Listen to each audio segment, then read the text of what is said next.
Shalom, salam sehat untuk kita sekalian. Kita berjumpa kembali melalui saat teduh. Saya, Pendeta Meriati, akan bersama-sama dengan Ibu Bapa dan saudara-saudara untuk menghayati firman Allah, sekaligus menuntun kita untuk mengangkat syafaat kita di dalam ibadah saat ini. Sebelum kita membaca firman Tuhan, mari kita berdoa. Segala puji syukur kami angkat bagi-Mu Tuhan, karena perkenan-Mu lah kami dimungkinkan untuk bersama-sama berjumpa melalui saat teduh, mendengarkan firman Allah dan akan menaikkan syafaat kami. Kuasai hati pikiran kami dengan Roh Kudus-Mu Tuhan, supaya kami mengerti, bahkan dimampukan melakukan firman Allah. Ampuni dosa kami, bersabdalah Tuhan, kami siap mendengar. Di dalam Tuhan Yesus kami berdoa kepada Bapa di sorga. Amin. Ibrani pasal 12 ayat 14 sampai ayat 17. Firman Tuhan, berusahalah hidup damai dengan semua orang, dan kejarlah kekudusan, sebab tanpa kekudusan tidak seorang pun dapat melihat Tuhan. Jagalah supaya jangan ada seorang pun menjauhkan diri dari kasih karunia Allah, agar jangan tumbuh akar yang pahit, yang menimbulkan kerusuhan dan yang mencemarkan banyak orang.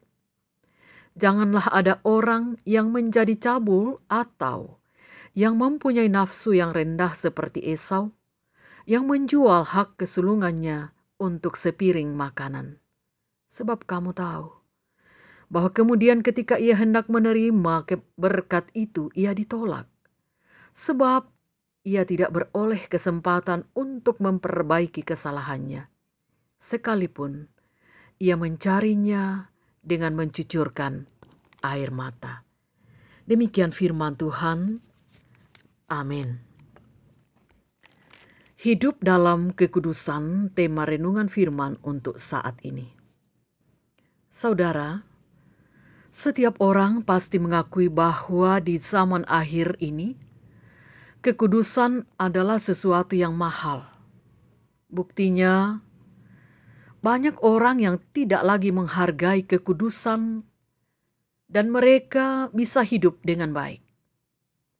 Tetapi bagi setiap orang yang percaya, ada satu tuntutan untuk hidup dalam kekudusan. Kehidupan yang sempurna, dan ini tidak bisa ditawar lagi. Memang saudara, sering timbul pertanyaan, apakah mungkin hidup kudus dalam dunia yang penuh bergelimang dengan dosa? Jawabannya pasti bisa. Hanya umat Allah harus berani berjalan sesuai dengan firman Tuhan dan punya tekad untuk menahan diri dari segala jalan yang jahat.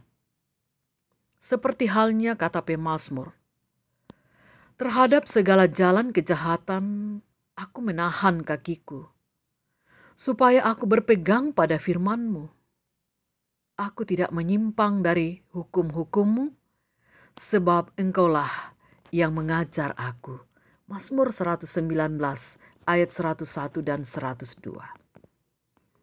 Memang ada orang yang berkata bahwa kekudusan itu murah. Ya, untuk menjadi Kristen seseorang tidak dituntut untuk membayar sejumlah uang. Tetapi sesungguhnya kekristenan itu adalah mahal dan sangat mahal. Sebab kita harus membayar dengan hidup kita dan membuang segala kotoran yang mungkin menyenangkan daging kita, serta hidup di dalam kekudusan dan kebenaran Allah.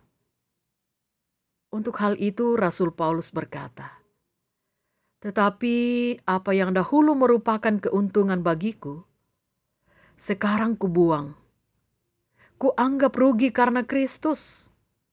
Malahan segala sesuatu kuanggap rugi karena pengenalan akan Kristus Tuhan. Lebih mulia daripada semuanya itu. Oleh karena Dialah, aku telah melepaskan semuanya itu dan menganggapnya sampah supaya aku beroleh Kristus. Kita bisa melihat itu dalam Filipi 3 ayat 7 dan 8. Saudara-saudara, pada saat kita hidup sekarang ini, kita harus hidup kudus bukan nanti setelah kita mati dan bila kita sudah dikuduskan. Tidak perlu disucikan lagi di sorga kelak. Disinilah di bumi tempat penentuannya. Bisa masuk dalam kerajaan Allah atau masuk neraka. Maka selama Tuhan masih memberi kita kesempatan, mari kita mempergunakan kesempatan ini untuk mengejar kekudusan dengan tidak melanggar apa yang Tuhan larang. Efesus 1 ayat 4. Sebab di dalam Dia Allah telah memilih kita sebelum dunia dijadikan, supaya kita kudus dan tak bercacat di hadapan-Nya. Hiduplah kudus di dalam kehidupanmu, dan Tuhan Yesus memberkati. Amin. Mari kita berdoa. Untuk firman-Mu Tuhan yang boleh kami dengarkan, kami sambut dengan syukur. Engkau luar biasa di dalam kehidupan kami. Kami sadar bahwa seringkali kami tidak berupaya untuk hidup kudus di hadapan Tuhan. Mohon pengampunan-Mu Tuhan.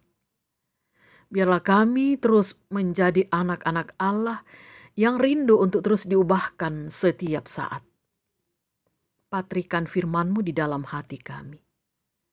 Bersama dengan seluruh anggota keluarga kami, warga jemaat, masyarakat, para pemimpin kami, seluruh aparat keamanan negara, tenaga medis, siapapun kami. Ajarkan kami Tuhan, selalu merendahkan hati dan belajar hidup kudus di hadapan Tuhan. Kami berdoa kepadamu Tuhan, membawa persoalan dan pergumulan kami di tengah masyarakat dan bangsa terkait dengan adanya pandemi COVID-19. Kami percaya semua ini akan berlalu. Karena itu beri kami kesabaran menantikan kemurahan-Mu Tuhan. Kami berdoa juga untuk seluruh keluarga kami yang sedang sakit, baik yang terpapar ataupun karena penyakit-penyakit lainnya. Yang berduka cita, yang gagal. Dan kami mendoakan yang sedang menaruh harap, sedang berjuang, dan sedang menuntut ilmu, bekerja dan berusaha. Kiranya semuanya diberkati Tuhan. Peliharakan kami Tuhan untuk menjalani hidup yang Engkau masih anugerahkan. Biarlah kami melewati hari-hari hidup kami dengan dan bersama Tuhan untuk kemuliaan Tuhan. Berkenan Tuhan mendengar doa kami, mengampuni dosa kami. Kami berdoa ya Bapa, melalui Tuhan Yesus, Juru Selamat kami yang hidup. Amin. Demikian ibadah kita untuk saat ini. Tuhan Yesus memberkati dan salam sehat untuk kita sekalian.